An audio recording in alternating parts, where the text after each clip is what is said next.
They're not good enough to start. They're not even good enough to play. But they do talk a good game. So come join Lou and Jose from the sidelines where all the best sports discussions happen anyway. Welcome in to the Benchwarmerz podcast. Welcome into the program, everybody. This is the Benchwarmerz podcast. I'm Lou, that's Jose, and wherever, however, and whenever you happen to be listening, we appreciate you taking some time out of your day to spend it with us. Hopefully we'll make it worthwhile. We have a big show this week, just like every week. I don't think anybody says they don't have a big show, but we mean it. Coming up in the second hour of today's show, we have a lot of football talk. The ESPN released their list of top 10 quarterbacks. We're going to kind of parse that up and talk about that. And then we decided to preemptively come up with our own top 10 list of wide receivers in the NFL going into the 2020 season. So we'll give you that and more. But first, Jose, I want to welcome you in, and I'll get to some breaking news, the biggest of which is Patrick Mahomes signing a 12-year, $503 million, or as it's better known, $500 million. And right off the bat, Jose, if someone handed you $500 million, what are the first three things that you would do with that money? So it's funny you ask. I actually have told my wife that the first three things that I would do, and this was before the Patrick Mahomes extension. Number one, I'm getting a new car with a chauffeur. I never am driving ever again in my entire life, ever. It's just known as Uber, by the way. You could just have a lifetime Uber. No. I want a movie chauffeur, like one of these guys that will, get in a high-speed chase for you. Yeah. They can do all sorts of tricks. I want that guy who just Jason Statham. Yeah, exactly. My main guy or girl, whoever. I'm gender friendly. I don't care, but I just need a good driver. Number two, I want a private jet. That way I can just fly anywhere that I want to at any time. I always talk to my wife about the coronavirus right now. If we had a private jet, we would just have gone someplace else. Yeah. And we'd be hanging out. That would solve the problem. Exactly. I don't have to get plane tickets. I don't have to do anything. Just get on my private jet, and then I just leave. And the third thing is I would have a massive old school arcade game room with just basically, I'm sure a lot of people haven't seen an arcade in over a decade. It's crazy. But yeah, you and I way back in the day, that used to be like a favorite pastime of ours. You just get every Saturday. Yep, get your $20, go to the mall, and play arcade games all day. Well, when's the last time you went to a mall? Jeez, I haven't been to a legit mall. I mean, even before COVID, it's been literally years since I've stepped foot into an actual shopping mall. Actually, we'll go to a mall when it's Christmas season, sometimes just to walk around and see what kind of ideas I can get. Yeah. I've been with my wife for such a long time that sometimes you just need something to help you think of some new ideas. Because basically bought her everything at this point. But yeah, those are my three things: nice. An arcade, chauffeur, and a private jet. Now, What are your three things? I would. It sounds kind of hokey, but being a nice Italian boy, I would buy my mom her house on the beach that she's wanted forever, and then I'd probably buy my dad the car that he's been dreaming of for his entire life and trying to build slowly. And then the third thing, I'm not sure. I might buy some farmland and have just the world's biggest dog rescue, I think. And then after those three kind of altruistic things, I'd probably do a bunch of very silly, selfish things. And you're such a good guy. You're thinking of other people before yourself. I was just for straight the first to myself. Just for the first three. So after that, it's gonna be a lot of me stuff. But in any event, Patrick Mahomes. So getting back to sports for a second, the Patrick Mahomes contract is actually, even though it's 12 years and $503 million, it actually is something of a team-friendly deal. And a lot of the money, it's strangely enough, the money that he's only guaranteed $143 million, or $141 million, excuse me, in those 12 years. He did get, only $140 million. Yeah, I wish. But, he got $63 million as a signing bonus. But overall, I think that this isn't, I think that the league, the players union, is probably a little miffed at this, because Patrick Mahomes was supposed to just blow up the bank in terms of contract, and all these quarterbacks were waiting for Mahomes, a la Dak Prescott, to sign so that they could be like, well, he got $50 million a year. I want at least something close to that. And then he kind of flipped the script on us, and Mahomes almost pulled a Tom Brady-esque move, but a lot earlier. Like, if you remember, Tom didn't start off, he took less money, but it took him a few years to really kind of buy in and understand the fact that if he took less money, there was more money to get better players around him. And I think Mahomes has taken that in his first contract, and it's team friendly, but it's also team friendly in the sense that I think he's going to win more. I don't know. What do you think? So first of all, it is team friendly in the sense that they're not on the hook. If, let's say, in 3 years this doesn't go well, they're not on the hook for all of the money in the contract. They can cut them for very little. I don't see any way that this doesn't go well. And I will say that if I'm a quarterback, I love the deal that Patrick Mahomes just made. You just got a 10-year, $500 million deal where if you play throughout the entire string, which all signs would, it's hard to predict anything in the NFL 10 years from now, but he's about as sure of a thing as it possibly can get. So if I'm a quarterback, I'm looking at, can I get a 7-year deal? Can I get an 8-year deal? Maybe I don't get a 10-year deal, but now I can get the money I want. I can get long-term security. I can get a lot of guaranteed money up front, and you can give the team security in the long run. I think a lot of GMs and players should be looking at this as a blueprint, possibly, to get the lucrative contract you want without destroying the team cap. And I'm looking at the numbers right now. You say team friendly, but he's still getting $21 million next year, $27 million the year after that, $34 million the year after that, another $34 million. I don't see any way at age 28 where he's just going to fall off a cliff and stop playing well. So he's going to make a lot of money as long as he remains healthy and productive. And there's nothing that we've seen that would suggest otherwise. If I'm Dak Prescott, Deshaun Watson, one of these other quarterbacks coming up for a deal soon, I'm really looking into the strategy here of, hey, maybe we can work out something longer that's friendly for both sides. Well, the problem there is that, and especially Dak Prescott specifically, the Cowboys were trying to get him a 5-year deal, and he was bartering and arguing for a 4-year deal. The thinking being that if quarterbacks keep leapfrogging each other with these contracts, bigger, next up is the highest, then the sooner they get out of that deal, the sooner they can get into a new deal and cash in again, a la sort of like Kirk Cousins-esque contract.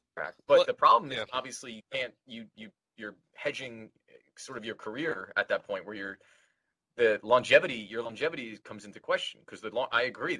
I would prefer a longer deal just for the security of it and kind of just know that I'm being taken care of for the next decade and just kind of put it out of my head instead of every 3 years.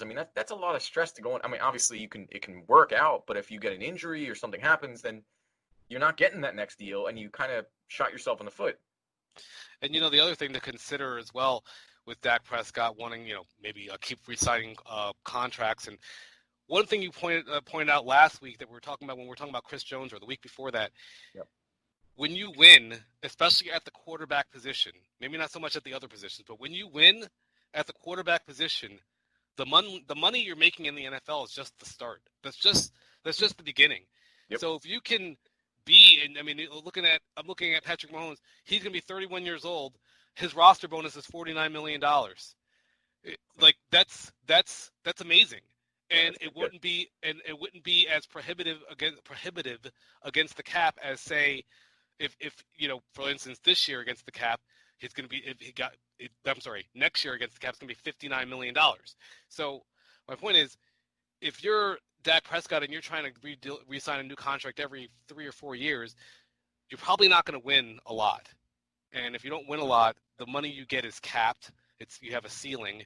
And also, if you can stay in the same spot, Kirk Cousins left the Redskins. Now he's on the Vikings. I think for the quarterback position especially, it's really, really important for you to maintain kind of a geographic identity. When we think about the Drew Brees, he's New Orleans. Up until this past year, Tom Brady was New England. Matthew Stafford is on the Lions. Big Ben's on the Steelers. There's something about a quarterback staying with one team that I think kind of solidifies their marketability and their likability, and then also recognizability. So I think, 4 years is kind of short-sighted, and guys should be taking a cue from Mahomes. I think we should have a moment of silence for something you touched on there, and to quote the Cowboys veteran broadcaster or CBS veteran broadcaster, I think it was a Cowboys game, Vern Lundquist. Chris Jones, he's got to be the sixth man in America.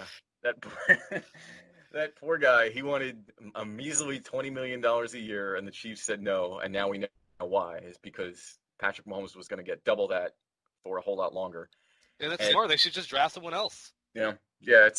I felt as happy as I was for Mahomes and the Chiefs as an organization. I felt really bad. Like in the same week, Chris Jones just gets the 500 million middle fingers thrown his way. Just sort of. I have one question for you off this contract that I've been thinking about for last week. Yep. So let's say he plays out the string and he gets all $503 million. Sure. What would justify it? How many Super Bowls does he have to win? How many MVPs does he have to win? What do his numbers at the end of 12 years have to look like for you to feel like, yeah, that was a great contract? Well, I'll answer that by asking you this in the political realm. I think that's a big thing. To justify the contract, so Fox Sports Bet actually put the over-under on the number of Super Bowl wins that the Chiefs will have during that Mahomes 12-year run at 1.5. So basically, I mean, they're saying, I guess that they're saying that, or they're hoping fans will take the over. Yeah. Because it seems a little low to me, but maybe that's the point. And Vegas, they make money for a reason. So I think that to feel like you got your money's worth, because I look at Aaron Rodgers, and to me, Patrick Mahomes is sort of the perfect meld of the best parts of Aaron Rodgers and Brett Favre combined. And both of those guys feel kind of like they underachieved a little bit in their career because they've only had one Super Bowl each. And Brett Favre made it to a second one, but they got smoked by the Broncos. And, Aaron Rodgers was, for a while there, we were saying, he's the most talented quarterback in the history of NFL. And to be the most talented, you would think that you could overcome, those deficiencies that you have on your team. And so I think that at a minimum, I think Mahomes has to hit three. I'd say if he got me a total 2 more Super Bowls to have 3, that puts him on a level that is it's the level above. It's not quite Joe Montana or Tom Brady or Terry Bradshaw. Sorry, but it's on that. It's that next level up. And the question that I have for you is, if you could sign up, if you're a Chiefs fan and you could sign up for Patrick Mahomes to have Peyton Manning's exact career. So whatever it was, 5 MVP, 5 MVP awards, 2 Super Bowls, 4 Super Bowl appearances, 2 wins, 2 losses. What would you take it? I think I would take it. Well, see, yeah, I think I would take it just because it's so difficult to win a Super Bowl. It's so difficult to win multiple Super Bowls. So I just want to clarify, though. You're saying that from this point to the end of his career, he would only win one more time? Or are you giving him Peyton Manning's career from this point forward? So he would have 3 Super Bowls total. It would be his career numbers in totality. So it'd be 2 wins. Okay. So he would only win one more. He'd make it to 3, but he'd only win one of them. Then no. To me, I put the number. I mean, listen, I'm a big Peyton Manning fan, and I would sign up almost any time for Peyton Manning's career. Yeah. But when you pay this type of money to a quarterback, I want to see 3 Super Bowls at minimum total. 3 Super Bowls total at minimum and 3 MVP awards. So I would certainly take the MVPs that Peyton Manning has. But the Super Bowls, and that's what I love about Patrick Mahomes. And not to say that Peyton Manning couldn't do this. He did do this, but he just happened to go against Bill Belichick all the time and Tom Brady in his prime. But I just love that Patrick Mahomes, to me, is one of about 2 or 3 quarterbacks that at any point in time can just take over a game and play above the defense, and you don't have to worry. They're double teaming Tyreek Hill. What are they going to do? He just finds a way to get it done. You look at guys like him, Russell Wilson, to some extent Aaron Rodgers and Deshaun Watson. I just love guys who can kind of put the team on their back and get it done. And I don't see a lot of quarterbacks like that. So that's why I think he's definitely worth the money. I guess we'll see at the end, though. Yeah, I don't know if I'd put Deshaun Watson in that category though. I think he's on the verge. He has. I mean, his ceiling is up there, but I think his floor has been a lot lower because he really hasn't. Yeah. I mean, I don't know if it's more a Bill O'Brien thing or Deshaun Watson thing, but I mean, I feel like the Texans have been routinely underachievers in the course of the last few years, especially since Deshaun Watson's been there. I mean, he's the best quarterback they had, but I don't know. They're pulling people off Craigslist ads at one point, I think. I mean, they've been to the playoffs. They went to the playoffs twice. I think they won a postseason game one of those years. I mean, when you're in the same conference with Tom Brady and Andy Reid and Bill Belichick and Patrick Mahomes, it's kind of hard to call that a disappointment. I don't know what I'm expecting. I don't know my expectations weren't that high. They had a 24-point lead on the Super Bowl champions, and they just watched it vanish. I think that's disappointing. But then when it comes, if I had a 5-step lead against the fastest person on earth, and then they beat me, I'm like, damn, I had a 5-step lead, I should have won. No, this is the fastest person on earth. You're going against the Chiefs. If they had lost that lead to the Titans or something like that, then I'd be like, okay, what's going on here? Yeah. But to the Chiefs, I don't think it's such a I don't know. I disagree that it's been a disappointment. Maybe your expectations have been higher than mine. I mean, don't you think that the Falcons were a disappointment against the Patriots? I mean, they had a 25-point lead, and that's the only reason that people don't make a bigger deal out of the Texans with a 24-point lead is because it's just short of that historic mark. It certainly is disappointing that moment, but as a team, I don't think the Texans have been disappointing. They had a disappointing performance in that game. Yeah. But I wouldn't call them disappointing over the last 2 or 3 years. I think that it's different, with this. I wouldn't say that the 49ers with a 10-point lead against the Chiefs was the same. So I think, but that gross of a head start, it just felt like they could have and probably should have beaten the Chiefs, but they should have won that game. They should have won that game. Absolutely. Anyway, all right. So moving on. So that's Patrick Mahomes. Good for him. I hope he invests his $500 million well. And does it even matter? I mean, yeah. Honestly, he could waste half of that and still never even feel it. So yeah, maybe not. I mean, I hope the best for him because I think he's a great face of the league. But it's interesting. So moving on with news, we're sticking with the NFL. Jose, speaking of your 49ers, Raheem Mostert has demanded a trade from the 49ers. I want to know, just as our resident 49ers fan on the Benchwarmerz podcast, I'd like to know where and how you stand on Raheem Mostert's current situation. Can I tell you that I am so upset about this? Because normally, and this is not even, of course I'm upset because I'm a 49ers fan and I want the 49ers to win the Super Bowl, go undefeated, all that stuff, right? But outside of that, I am normally a defender of players. Anyone who knows me and talks to me about sports and contracts, I'm always coming to players' defenses. They knowing that they basically have very little leverage and very little playing life. To me, this is ridiculous, though. You've been on 5 teams since 2015. You had one good season, and not even a full season. One good 3/4 of a season. He really just had one good game against the Packers. He had 220 yards and 4 touchdowns against the Packers. I think he's still running actually against the Packers right now. But yeah, it's getting ridiculous, and I don't want to be piling on him. I know he wasn't asking to be the highest paid player in the game. He was trying to become paid commensurate with Tevin Coleman and Jerick McKinnon on the team, and I get it. You just signed a contract, 3 years, I think it was a little bit over $9 million in 2019. Just last year, you just signed a contract, and you performed. And it's not like you put up 1,700 yards rushing. You didn't put up Christian McCaffrey numbers. You didn't put up Ezekiel Elliott numbers. You put up decent running back numbers. I can't support this at all. I'm very frustrated, and all I want to say to him is, come on, man. Like, just go out there and perform.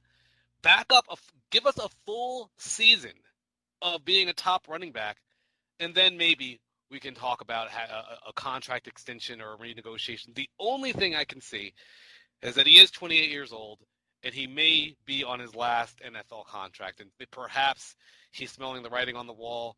But honestly, basically what he's amounting to is asking for an extra $1 million per year. Just take your $3 million and enjoy it, man. I don't know. It's just come on, man. That's just all I have to say. Come on, man. I think that what hurts him the most on this is that, Kyle Shanahan looks like he's just an offensive genius.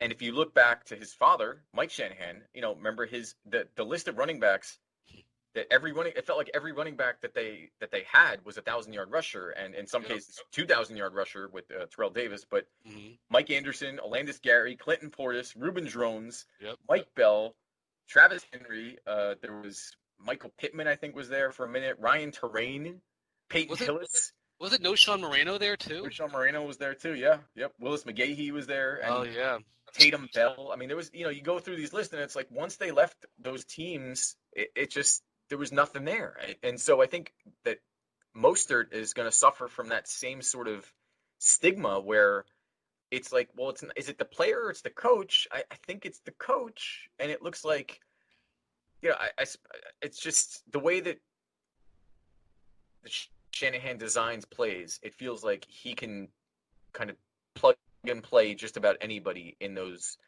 schemes. And the one thing I will say though is that if I were the Seattle Seahawks, I would jump on this trade. I would give Raheem Mostert exactly what he wanted because they're desperate for running backs. They had those cluster injuries last year, and I think their entire backfield was injured at one point. And just as a side note, Jerick McKinnon is got to be he's the luckiest man in America. I mean, it's crazy. He got paid I don't remember what that was, some crazy amount of money, and he has not about $6 million per year. I think it was about $6 million per year. I'm not 100%. I don't think he's played a single game for the. No, he hasn't. I think he appeared in one preseason game, maybe. I don't even know. Now, as far as the Seahawks, let's not forget they do. They expect him to be healthy. Chris Carson, he has put up back-to-back 1,200-yard seasons. Yep. So he is a quality running back, but he is also on the last year of his contract. Right. So, we'll see, I guess. Lastly, on the news front for the day, the Washington Redskins have actually officially announced that they're going to be retiring the name Redskins.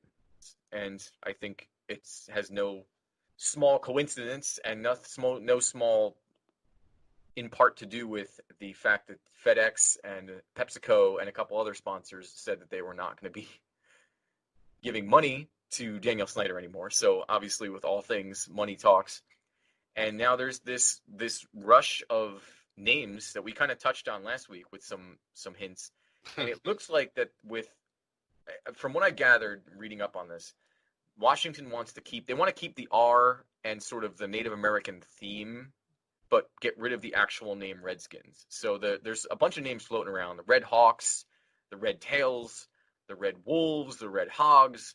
It's all sort of just, I mean, there's some other ones that are kind of stupid. The Warriors, which I think could get confusing. The Generals is not a good name either. No.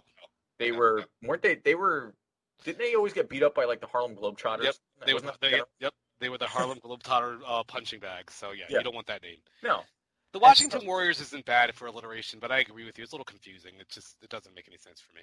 Yeah, and I think that even the president of the Navajo Nation actually chimed in on this recently. Jonathan Nez, I think that's how you say his name. He's the president of the Navajo Nation, which I didn't know the Navajo Nation had a president. Good for him.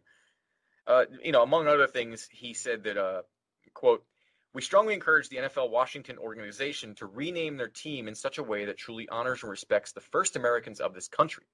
Renaming the teams Code Talkers to honor the Navajo Code Talkers and other tribal nations who used their sacred language to help win World War II would set the team on a path to restoring its reputation and correcting the historical misrepresentation of indigenous peoples." To that I say, I like the thought, but Code Talkers might be the worst nickname I've ever heard in the history of names. Yeah, it sounds like a team that's like going to computer camp or something like that. That's not a good name. Navajo. What didn't they just say Navajo? Just get them to sign off on it. Say Washington Navajo. Done.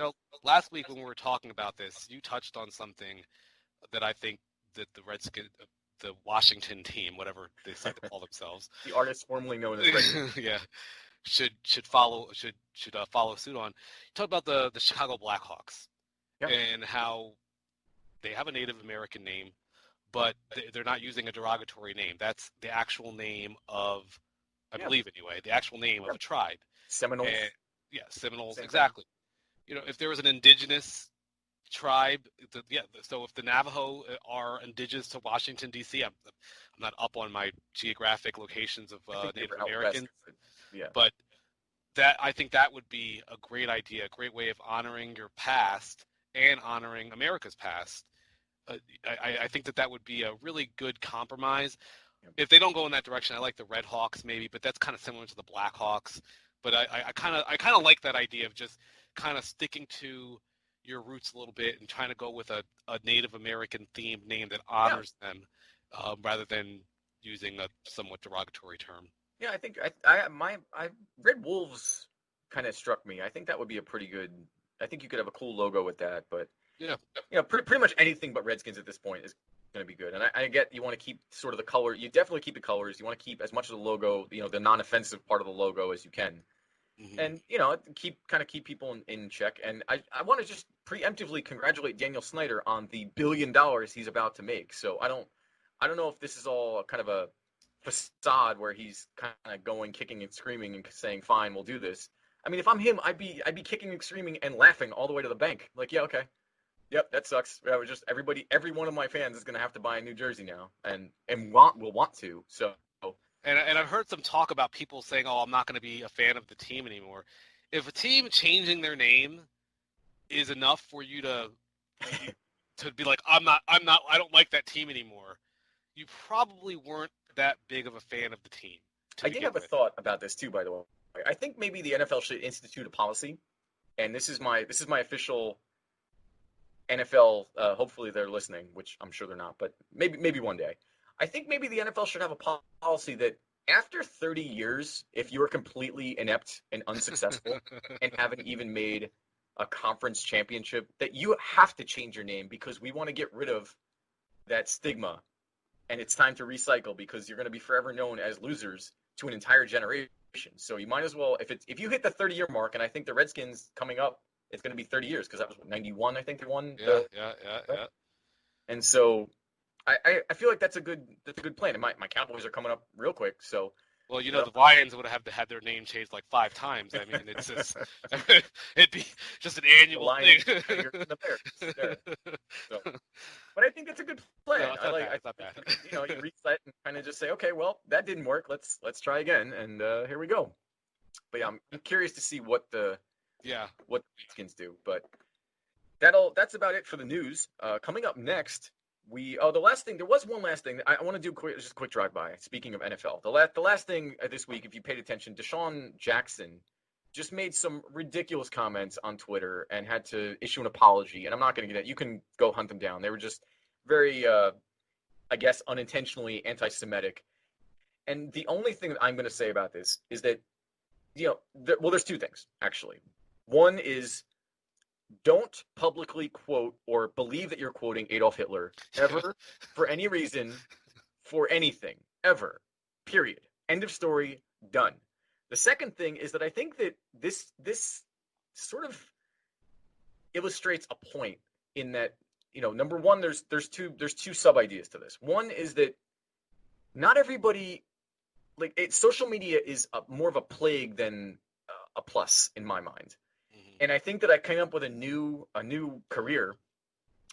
I'm going to start kind of offering up my abilities as a social media editor, where every post you give, I'm going to be basically, I think there's a whole new spectrum because the print industry is going out of business, but then you still need editors in the world. And I think social media editor, where if you send a text or you send a tweet, it gets routed through me first. And I can look at it objectively, and maybe in some cases I'll be sober if you're not, which oftentimes is why people get in trouble with social media. Mm-hmm. And I can edit it or kind of talk you through it or say, hey, before we actually hit send on this, can we be sure? Are you sure? Are you sure? Yeah. So that's a great idea because obviously Deshaun Jackson needs someone like that in his life, and Yes. I'm not. I have literally 30 seconds on this. Yeah. I don't buy that it's unintentional. Either you're stupid, or you did that purposely. There's no way. If I sit here and say, all fat people are mean or something like that, I can't be like, I didn't mean to offend fat people by saying that. What are you talking about? A dumb person. He Yeah, might exactly. If it's stupid, then it was unintentional. And that's the thing. I just feel like a lot of athletes are failing the stupid test. Deshaun Jackson, congratulations. You're the newest athlete to fail the stupid test, and you're lucky the Eagles didn't cut you. Because I'll be honest with you, if there's a lot of situations, people who've said much less and have gotten cut. So would you cut him? Yeah, immediately. I would have cut him immediately.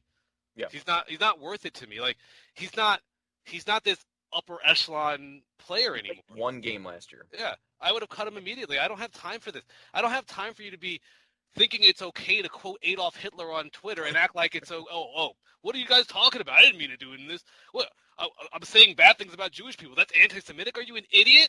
Yeah. I didn't even want you on my team. Get out of here.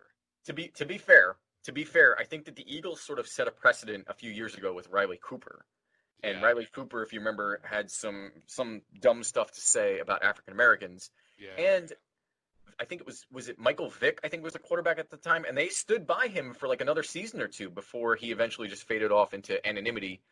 But so I think maybe the Eagles, ironically for a team, that has some of the most violent fans ever, maybe they're a forgiving organization. Who knows? I don't know. But I probably would have cut him too, just in the just out of I don't know. I think that it's too like you said, it's too stupid to have you around. If you're that dumb, you're going to do something dumber at some point, and we can't have that as a mark on our team. And by the way, you're quoting Adolf Hitler. The owner of the team is Howie Roseman. Like, it's a very Jewish name that you can't. Like, he's I forgot about that. It's just how could this have made it to print on your page? But okay, that's enough. Deshaun Jackson, you're an idiot, and I think Julian Edelman actually offered to give him a tour of the Holocaust Museum, which is just brilliant and good for you. I don't know if it was a joke or he was serious, but either one, I applaud you, Julian Edelman. Well done. But okay, that'll do it. Coming up next, we're going to switch leagues, and we're going to talk some NBA. A lot of news in the NBA coming up, a lot of Lakers talk, and we're going to see kind of what we think about their chances moving forward with some of the stuff that's coming up. So stick around. We'll be right back. This is the Benchwarmerz podcast. I'm Lou, that's Jose, and we'll be right back. A social distancing tip. While the CDC urges you to avoid close contact, like hugging or shaking hands, there are other non-physical ways to say hello. Wave, wink, use sign language, salute, smile, give the peace sign, throw up an air high five, do jazz hands. Remember, stay a minimum of 6 feet or 2 arms length away from others, and stay home if you can. For more info, visit coronavirus.gov. Let's all do our part, because we're all #AloneTogether. Brought to you by the Ad Council. Welcome back to the Benchwarmers podcast, where being all talk is actually a good thing. Now, back to the action. Or talk, I guess.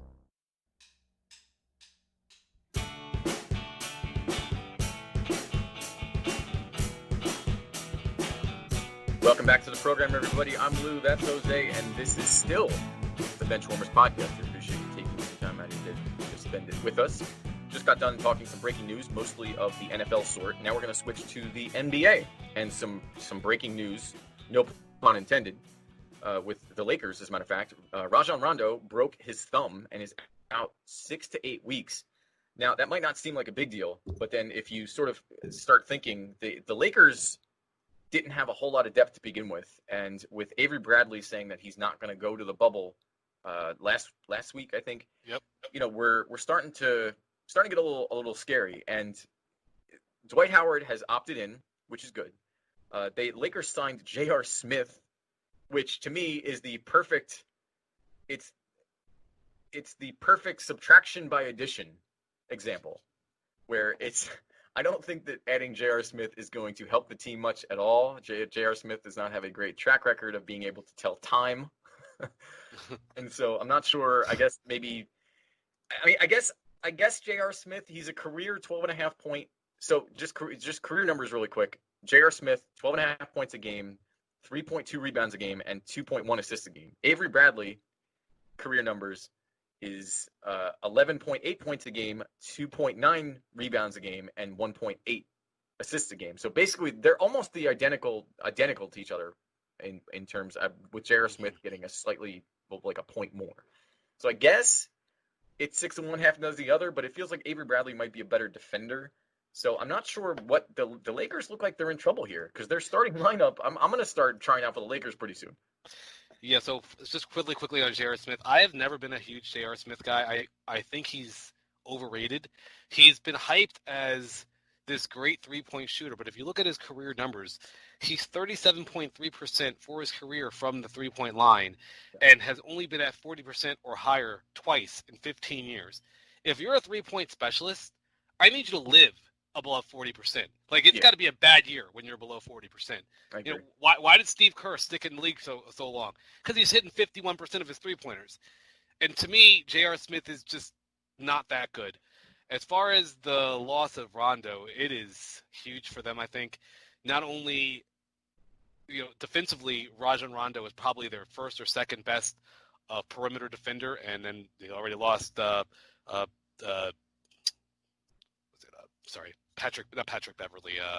Who'd they lose? I'm sorry. Avery Bradley? Avery Bradley, yes. Yeah. They already lost Avery Bradley. So between Avery Bradley and Rajon Rondo, you lose your top two perimeter defenders in a league that's primarily perimeter. Yeah. Then your next best point guard on the team, because now of course LeBron's going to probably have to move to the point. Right. You're looking at Alex Caruso and Quinn Cook. Yep. They have a total. So I combined their stats today.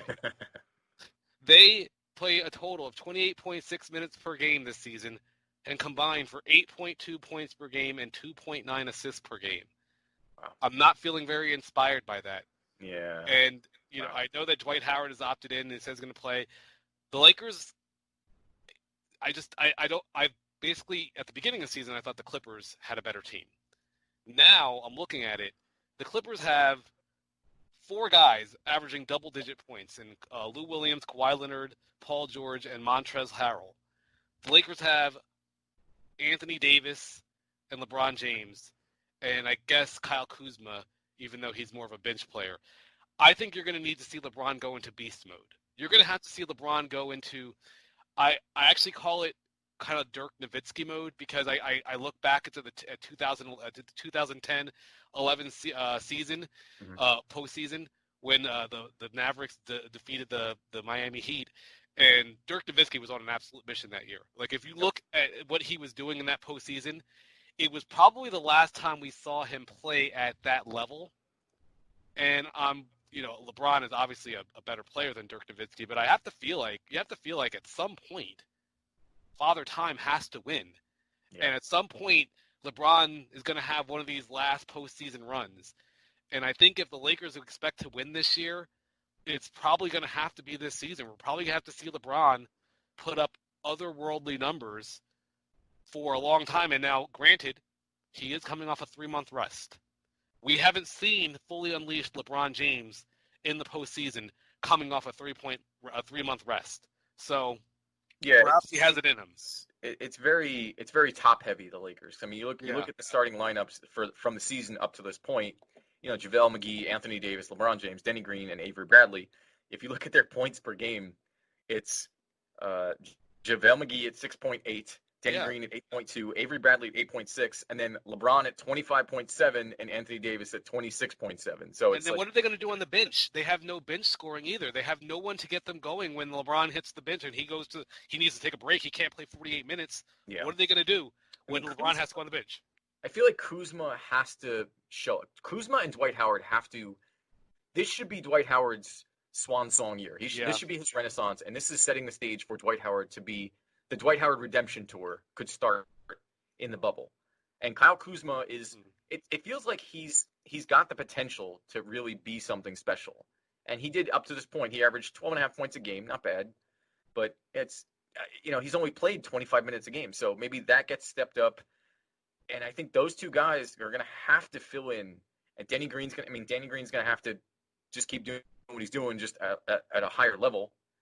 And yeah, I mean, it's going to be tough. And J.R. Smith has to just not lose the game. So that's his role. They do have, what's his name? Kostas Antetokounmpo, Giannis's younger brother. So, maybe I know he was on the G League not too long ago for the Mavericks, but I mean, if he's 60% of what Giannis is, he's going to be effective. Throw him out there. Let's see. He can't be worse than J.R. Smith. If I'm the Lakers right now, yes, you need to have more contributions from everyone up and down your roster, but you also need to start praying that the Clippers get eliminated before the Western Conference Finals, because that's one team. I feel like the Lakers could beat the Milwaukee Bucks. This is the one team. The Clippers just look like they have the Lakers' number. Kawhi Leonard plays very well against LeBron James. Yep. In fact, I have these numbers here. So LeBron versus Kawhi in the regular season, 4-8 versus Kawhi in the regular season, 5-7 versus Kawhi in the postseason. Versus Kawhi, LeBron's career numbers are 27.1 points per game. Versus Kawhi, it drops down to 24.4 points per game. That's only a 3-point difference. But, just to show that he affects him, he brings his career average from 50% shooting to 47% shooting. LeBron is clearly impacted by Kawhi Leonard's defense. So if I'm the Lakers, the last team I want to see are the Clippers. So I'm hoping in the first round, second round, somehow they get knocked out, because I think the Lakers could make it to the Western Conference Finals without Rondo. I just don't know they can get past the Clippers without him. Yeah, I think that you're right in that it feels like the Lakers could beat the Bucks, but mostly because the Bucks are sort of a mirror image of the Lakers. It's this top-heavy team where it's like Giannis and company, where Chris Middleton, Brook Lopez, I don't know, those guys don't really inspire fear. Chris Middleton could be great, but he's not consistently great, I don't think. And then, who else is there? Kyle Korver. He's a good three-point shooter, but that's it. If he has an open shot, he'll hit it. But outside of that, they seem very, they're mirror images of one another, with, I guess, Giannis being younger than LeBron, obviously. But the Clippers, they have depth. They're a deeper team, and I think that's going to go a long way in the era of COVID. Exactly. And I will say this: Anthony Davis, now's your time to shine, right? Yep. You wanted to be on a championship team. You wanted to have a chance to win a title. Here you go. I think he's averaging around 27 points per game.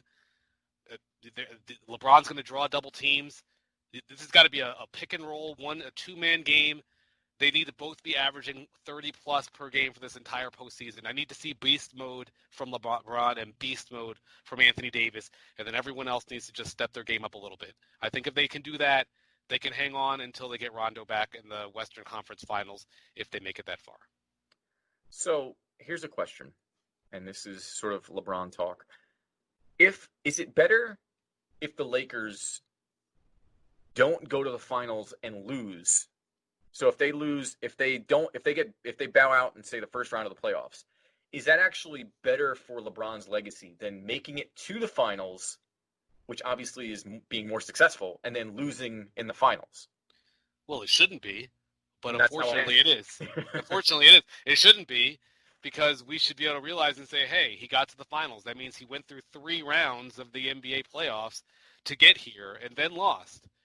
But for whatever reason, losing in the finals has become worse than losing in the first round or the second round or the third round of the conference playoffs. So, yeah, it's better for him to kind of lose before he gets to the finals, so that way he's not 3-7 in the finals, and he can just, still be 3-6, and they'll just say, oh, well, he didn't get to the finals that year. Because I always laugh at that. It's like, oh, well, he didn't lose 6 times in the finals. He got to the finals 6 more times than this other person. That's an accomplishment. That means something. It is true, though, with Jordan. Jordan, we only talk about how he never lost in the 6 final appearances he had, but we sort of just edit out the fact that the only reason that happened is because he didn't make the finals, either because of the Pistons or the Celtics all of those years prior. So, but it's just crazy. I feel like that being the runner-up is worse than, like, winning the silver medal is worse than not placing. It's just you're as they say in the movies, you're just the first place of all the losers then, right? If you're the Super Bowl loser, the NBA championship loser, no one, not to say no one remembers you, but it's almost like they remember you more for losing. Right? If you were in the first round and you go, I don't even remember what team lost in the first round of the NBA Finals last year. If you asked me which teams were eliminated last year in the first round of the NBA Finals, I have no idea. But I can tell you that the Golden State Warriors lost in the NBA Finals. Yes. And that's just the way it is in sports. You don't really remember the journey. You kind of just remember the destination or the final spot, I guess. No, I agree. And speaking of making it to the finals or not, the last bit of news on the NBA front is that Russell Westbrook has tested positive for the coronavirus. And this, I mean, we talk about this. I feel like we do our weekly COVID check-in with sports. And, this, it seems, theoretically, I mean, Westbrook is young. He's in phenomenal shape. So unless he has some crazy pre-existing condition that we don't know about, he should be fine. And and thankfully there's enough time where it seems like he'll be okay by the time the bubble starts. But, you start wondering when did he contract it? Who did he contract it from? Was he playing around? Was he practicing with teammates? Like, who else is going to have it? Are the coaches in danger? I mean, could be it feels like the beginning of what could be a very slippery slope. And then let's say that this was during the finals. Do we give them a pass if Russell Westbrook or James Harden comes down with COVID again or during the finals? Do we give him a pass? I don't know. I mean, did Golden State get a pass last year when they lost Klay Thompson and Kevin Durant? I think that people kind of, I don't want to say they got a pass, but I think people kind of understood. Right? I think everybody but Toronto fans said, yeah, but. Yeah, exactly. After we talk about the Raptors winning. Yeah, exactly. And now, listen, even at full strength, I don't think I certainly wasn't taking the Rockets seriously as a title contender. Maybe the Rockets were. Maybe there's some people who know more about basketball than I do, and looking at the Rockets as championship contenders. But I never looked at them that way anyway. So I would say this: like if they get if somehow they the Rockets were to lose someone and heading into the first round of the playoffs and they couldn't win with either just Russell Westbrook or just James Harden, I don't think you get a pass then. But if you're in the Western Conference Finals and you're going against the Clippers or the Lakers and you lose one of those key guys, I think you get a pass then. It depends on when it happens. But you are right. It's kind of scary. I'm happy it happened now and, not when the season starts in 2 weeks. It looks like everything should be fine for him by then. But it does – I mean, it's almost a statistical impossibility that someone won't catch coronavirus during this time. And you would think it's impossible because if everyone who goes into this bubble does not have coronavirus, there should be no way for you to get it. But somehow it's going to happen. And then when that happens, how the dominoes fall from there are really going to determine our kind of overall narrative on this season as we move forward. The problem is, because you're right, if everybody was in the bubble all the time, then there'd be no exposure in theory. Mm-hmm. But the service staff, all of the people that work at the hotels are going to be allowed to go home day to day. Yeah. So, I mean, I imagine they'll be tested, obviously, but I mean, think about it. If you're a bartender at one of these restaurants and, you haven't worked at all, and now you have this chance to go and make real money again, and you start feeling sick, don't you think that there's going to be a little bit of selfishness where somebody might just go, you pop an Advil right before you have to get tested and just say, no, I'm fine. Just because you're trying, if it's going to work sick or not feeding your family. Yeah. That's a tough position to be in. And it looks, I mean, it could spell the end of the NBA season before it even begins.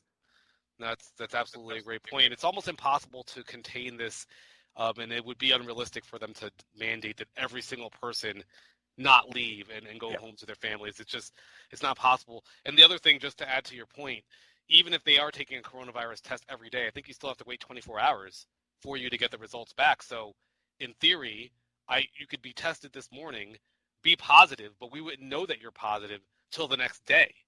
So I think it's gotten quicker though. Okay. I think there's newer tests that are a little more efficient. Because you're right, that would be crazy. Yeah. So I think it's been improved a little bit. But okay. All right, so we're up against the clock, so we gotta take a break. This is the end of hour one. Hour two will be coming up next, and we're going to continue a little bit with our COVID talk and see how the coronavirus is going to affect the fall sports in college football specifically.